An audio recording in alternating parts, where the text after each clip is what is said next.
On Monday, May 27, 1985, Oleg Gordievsky was summoned to a meeting with senior officers of the KGB, the Soviet Union's feared intelligence agency. But something was off. He was driven a mile away to a secluded bungalow inside a KGB compound. High-ranking KGB General Viktor Grushko welcomed him with food and brandy, masking the meeting as a casual discussion of intelligence operations. But it was a trap. As described in Ben McIntyre's book, The Spy and the Traitor, Gordievsky's drink had been spiked with SP-117, a powerful truth serum designed to strip away inhibitions and force confessions. His vision blurred, hallucinations crept in. Moments later, two interrogators entered the room. "We know you are a British agent. We have irrefutable evidence of your guilt. Confess, Presnitsaya." But Oleg Gordievsky resisted. "No, I've nothing to confess." For 5 brutal hours, drenched in sweat, he clung to a single thought: never confess. These were the words of Kim Philby, a British agent who secretly spied for the Soviet Union and later defected. Like Philby, I was denying everything. Deny, deny, deny. It was instinctive. Yet the KGB had been right. Oleg Gordievsky was a double agent. For nearly a decade, he had secretly worked for MI6, Britain's foreign intelligence service, feeding them Soviet secrets at the height of the Cold War. Secrets that may have prevented Armageddon. When NATO conducted a military exercise simulating a nuclear attack response, the Soviets mistakenly thought it was real and readied its nuclear forces out of fear. Gordievsky alerted MI6 that the Soviet Union believed NATO was preparing a first-strike nuclear attack. Thanks to his warning, the West took urgent steps to de-escalate, preventing a nuclear World War III. 2 years later, the KGB turned its suspicions on him. He was trapped inside the Soviet Union. Execution was nearly a certainty, unless he found a way to do the impossible. MI6 would pull off one of the most daring rescue missions, smuggling him out of the Soviet Union hidden in the trunk of a car. More details on that to come.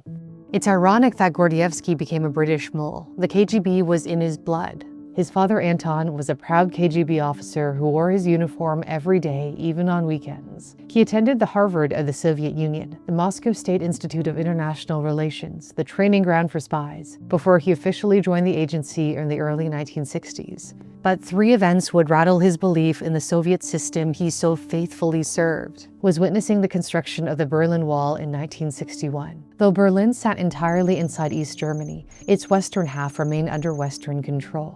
Gordievsky was horrified when the wall went up, not to keep enemies out, but to prevent East Germans from escaping to the west. The second pivotal moment came during his posting to Denmark, where he managed a network of undercover operatives. He was surrounded by the prosperity, beauty, and freedom of Copenhagen and even purchased gay porn magazines. He wasn't gay, but he did it because he could. Gordievsky began questioning everything he'd been taught.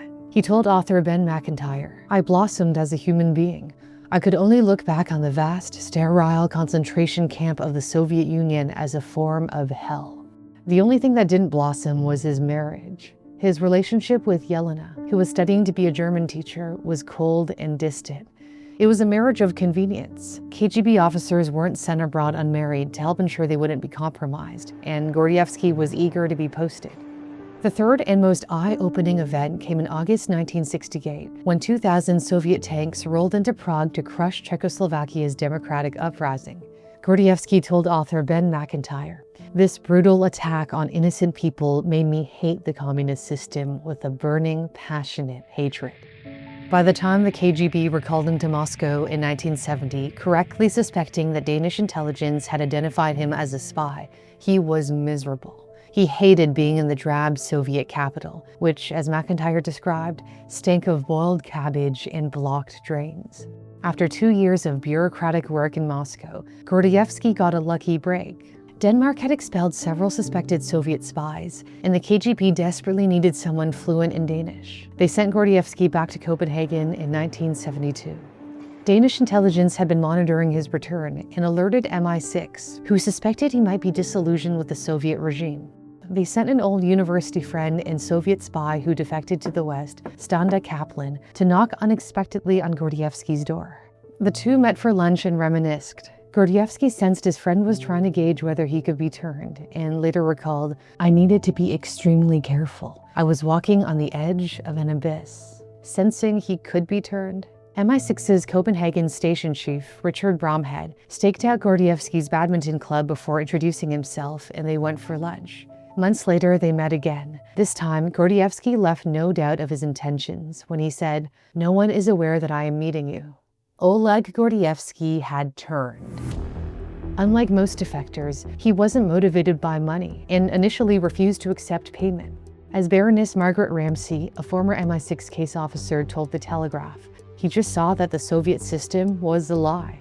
He exposed Soviet spies, including Gunvor Hovig, a Norwegian foreign ministry official blackmailed by the KGB after a wartime affair with a Russian prisoner. She had spied for nearly 30 years. Another was Arne Treholt, a high-ranking Norwegian diplomat who claimed the KGB blackmailed him into spying after obtaining photos of him at an orgy.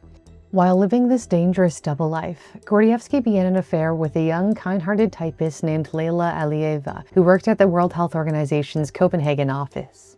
Their affair eventually led to the end of his marriage to Yelena. Not long after, the KGB, which strongly disapproved of divorce, recalled Gordievsky to Moscow, and he later married Leila. When he was sent back to Moscow, MI6 made the calculated decision to cut off all contact with Gordievsky, fearing that even the slightest communication might expose him. Before leaving Copenhagen, Gordievsky made a request to MI6 to quietly prepare an escape plan in case he ever needed to run. The plan was for him to go to a specific bread shop in Moscow on a Tuesday at 7:30 p.m., holding a Safeway shopping bag. An MI6 agent would pass by, eating a Mars bar and carrying a green Harrods shopping bag, a signal that the escape was on. Valerie Petit, a 48-year-old MI6 officer with a sharp eye and a strong sense of duty, masterminded the operation, codenamed PIMLICO. Gordievsky would make his way from Moscow toward the Finnish border, where he'd hide amongst the bushes, waiting for MI6 officers to pick him up and smuggle him across in the trunk of their car. It was one of the most audacious escape plans in the history of espionage, and eventually it would be put to the test. After 3 years of rebuilding his reputation, projecting a stable family life after the birth of his 2 daughters, the KGB gave him another chance to work overseas. In 1986, he was posted to Britain, the prize he'd been hoping for. He had impressed his superiors by completing a 4-year KGB English course in just 2. MI6 was thrilled and eventually arranged for his direct boss, Igor Titov, to be expelled so Gordievsky could be promoted. He became the head of political intelligence at the KGB's London station and rose to the rank of lieutenant colonel. And what he revealed next changed the course of history. In May 1981, KGB chief Yuri Andropov warned senior officers that the US was preparing for a nuclear strike against the Soviet Union. But it wasn't true. The KGB was paranoid. They had interpreted office lights at night in government buildings as evidence of war planning. Too many cars in Pentagon parking lots meant high-level meetings. A rise in blood donations was seen as stockpiling for war. President Reagan's rhetoric also didn't help. They are the focus of evil in the modern world. Then, in November 1983, NATO conducted a routine military exercise simulating a nuclear escalation scenario called Able Archer. But for the Soviets, it didn't look like practice, it looked real. In response, they loaded bombers with live warheads to prepare for a potential first strike from the West. The world came terrifyingly close to nuclear war. Gordievsky warned MI6 that the Soviets truly thought NATO was preparing to attack. Prime Minister Margaret Thatcher took Gordievsky's intelligence very seriously. She understood he was offering a window into the Kremlin's mind. She felt something had to be done to urgently defuse the situation. MI6 quickly relayed Gordievsky's warning to the CIA. In response, President Reagan softened his rhetoric and pursued more direct lines of communication with Moscow to reduce any misunderstanding. This shift in tone paved the way for the INF Treaty, the first agreement to reduce the number of nuclear weapons held by both the US and the Soviet Union. Oleg Gordievsky played the crucial role in diffusing nuclear tensions, helping the world step back from the brink of war. His true identity was one of Britain's most closely guarded secrets. Only 8 people reportedly knew who he really was, including a handful of CIA officers. One of them was Aldrich Ames. As chief of Soviet counterintelligence at the CIA, Ames was supposed to protect his country against the Soviets, but instead, he sold America's secrets to the KGB for millions of dollars. Many of the CIA assets he exposed within the KGB were executed. My video on Ames is linked in the description. Among the secrets Ames passed along was the fact that Gordievsky was working with MI6. So in May 1985, the KGB suddenly summoned Gordievsky back to Moscow, where they drugged and interrogated him for 5 hours. But he never wavered, never confessed. Because the Soviets lacked concrete proof, they let him go, but began watching him closely, bugging his apartment and following him around the clock. Gordievsky knew it was only a matter of time before the KGB would come for him, and it would almost certainly mean execution. So he sent the signal, the one he and MI6 had prepared in case he ever needed to be extracted from the Soviet Union. On Tuesday, July 16, 1985, Gordievsky showed up outside the bakery near Kutuzovsky Prospect in Moscow around 7:30 p.m. He waited and waited for an MI6 agent to walk by, casually taking a bite from a Mars bar.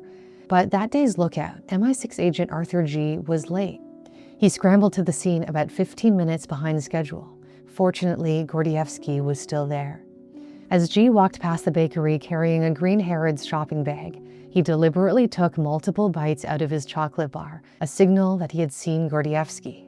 As Ben McIntyre recounts in his thrilling book, to Gordievsky's famished eyes, the man walking toward him, chewing, looked wholly, unmistakably British. Their eyes locked for less than a second. Gordievsky heard himself silently shouting at the top of his voice, "Yes, it's me." Operation PIMLICO was active, personally authorized by Prime Minister Thatcher, who insisted we have to honor our promises to our agent. On Friday, July 19, 1985, Gordievsky went for his usual jog and managed to sneak away from the KGB agents trailing him. He took an overnight train to Leningrad, then another to the resort town of Zelenogorsk, before boarding a bus bound for kilometer post 836, a remote marker near the town of Vyborg, just 16 miles or 26 kilometers from the Finnish border. He was supposed to hide in the bushes waiting for MI6 to pick him up, but instead he was early and decided to hitchhike into Vyborg for fried chicken and beer, completely losing track of time. Realizing his mistake, he flagged down a passing truck to bring him back to the extraction point and made up an excuse by telling the driver he was meeting a woman in the woods. He hid in the undergrowth and waited, mosquitoes swarming his face. He thought about leaving his hideout spot and going onto the road, but decided against it, telling himself, wait, control yourself. MI6's Moscow station chief Roy Ascot, accompanied by his wife Caroline and their baby, as well as Ascot's assistant Arthur G. and his wife Rachel in another vehicle, were on their way to pick him up. Their cover story for the trip was that Rachel had a medical emergency, a severe back pain that required treatment in Finland. The KGB and Soviet police were tailing them. In a calculated move, Ascot deliberately slowed down, forcing the KGB car in front of them to pull ahead. The moment it did, they slipped out of sight. The MI6 convoy quickly veered off the highway at kilometer post 836 and stopped their cars when a filthy, disheveled Gordievsky emerged from the undergrowth. Ascot thought he looked like some forest troll or woodman in Grimm's fairy tales. Gordievsky stripped down to his underwear to cope with the heat and climbed into the trunk of Ascot's car, taking a sedative to calm him. The whole process took just 80 seconds. The MI6 team quickly merged back onto the highway before the KGB and Soviet police had a clue what had happened. The convoy reached the Soviet-Finnish border, but there was one final danger: sniffer dogs. Rachel opened a bag of cheese and onion chips, dropping some on the ground to distract the German shepherds. When that didn't work, Caroline changed her baby's diaper right over the trunk where Gordievsky was hiding, and then dropped the dirty diaper on the ground beside one of the dogs. As McIntyre writes in his book, the dog duly slunk off, offended. The guards didn't find anything suspicious and let them through. Their daring plan, in which they only gave themselves a 20% shot of success, worked. At 3:15 Finnish time, they crossed the border. Waiting for them in Finland was Veronica Price, the MI6 officer who had helped design the original plan. Gordievsky stepped out of the trunk of the car, bowed, and kissed her hands. Gordievsky was driven north to Norway, reaching Hammerfest, before flying to Oslo and then catching another flight to London. Back in Moscow, the KGB was slow to realize what had happened. They detained and interrogated Layla, but she refused to believe that her husband was a British mole. Gordievsky had considered sneaking his wife and daughters out with him, but felt it was too risky and didn't think Layla would agree to defect. 2 years after his escape, a letter from Layla was smuggled out of the Soviet Union by a Finnish truck driver. Her words were raw and heart-wrenching. "Why didn't you tell me? How could you abandon me? What are you doing to rescue us?" Behind the scenes, Prime Minister Thatcher personally urged Mikhail Gorbachev's government to allow Layla and the children to leave the USSR. President Reagan also weighed in. He told Gordievsky, "We know you. We appreciate what you've done for the West. Thank you. We remember your family and will fight for them." After 6 years of separation, they were finally allowed to reunite in Britain, just as the Soviet Union was falling apart. But for Layla, the betrayal of being left behind was too deep, and their marriage did not survive. After defecting to the West, Gordievsky briefed world leaders and wrote books about his career. The Soviet Union sentenced him to death in absentia, and Russia never stopped hunting for him. Oleg Gordievsky lived the rest of his life somewhere in England, under an assumed name, watching his back. Britain's most valuable Cold War spy died on March 4, 2025, at the age of 86. While counterterrorism police were called in, they maintained they were not treating the death as suspicious. Gordievsky's ability to process complex information and outsmart the KGB was remarkable. If you enjoy analyzing situations, whether it's geopolitics or data, Brilliant can help you sharpen your problem-solving skills. Brilliant's data science content uses real-world data from Airbnb, Spotify, Starbucks, and more to train you to identify trends and make better informed decisions. I've personally been using Brilliant to improve my logical thinking, spending just 10 minutes a day. Whether you're diving into calculus, understanding how AI works, or learning to program with Python, I love how interactive the lessons are. It's the most effective way to truly understand concepts. And regardless of your experience level, Brilliant meets you where you are. Whether you're a student or a professional, there's something for everyone. The best part is you can try Brilliant for free for 30 days by signing up at brilliant.org/newsthink or scanning the QR code on your screen. That's brilliant.org/newsthink. The link is in my description. And if you use my custom link, you'll save 20% off an annual premium subscription, unlocking thousands of lessons. Thanks for watching. For Newsthink, I'm Cindy Pom.